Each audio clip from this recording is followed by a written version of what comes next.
Bonjour madame, c'est l'élève Lucrèce Kamou de l'école canadienne du Cameroun. Si je suis devant vous pour vous soumettre cette vidéo présentement, c'est pour vous présenter mon devoir d'enjeux mondiaux, plus précisément sur le sujet attirer l'investissement à l'étranger. À cet effet, je me suis appesantie sur attirer les investissements directs étrangers au Canada. Nous allons commencer par dire que les investissements directs étrangers appelés IDE sont des mouvements internationaux des capitaux réalisés pour créer et développer ou maintenir une filiale à l'étranger.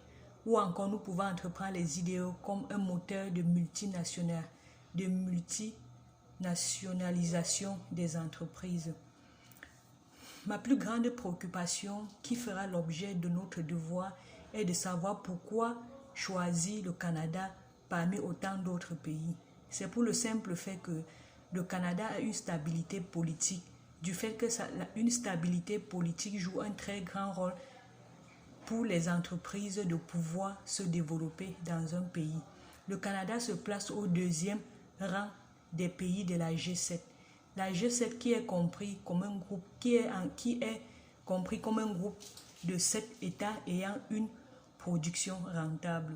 Le Canada est le deuxième pays de la G7 après le Japon en termes de stabilité politique.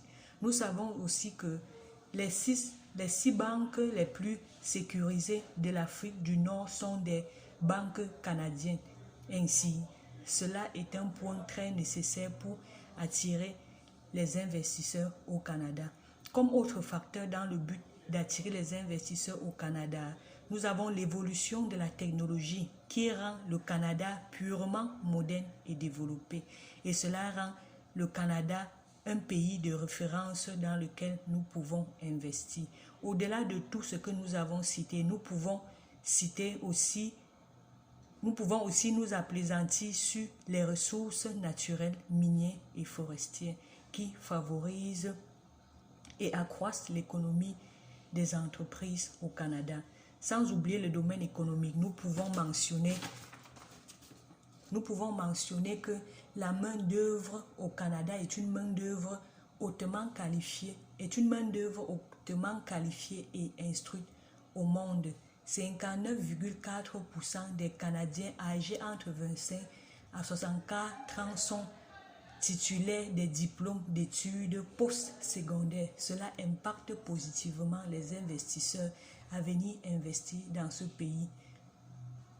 Donc, le Canada en 2020 occupait la 13e place économique mondiale en termes d'entrée des IDE.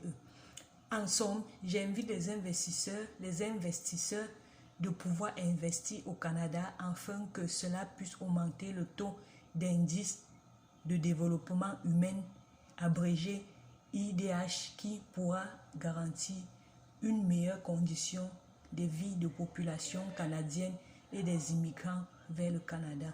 Merci madame.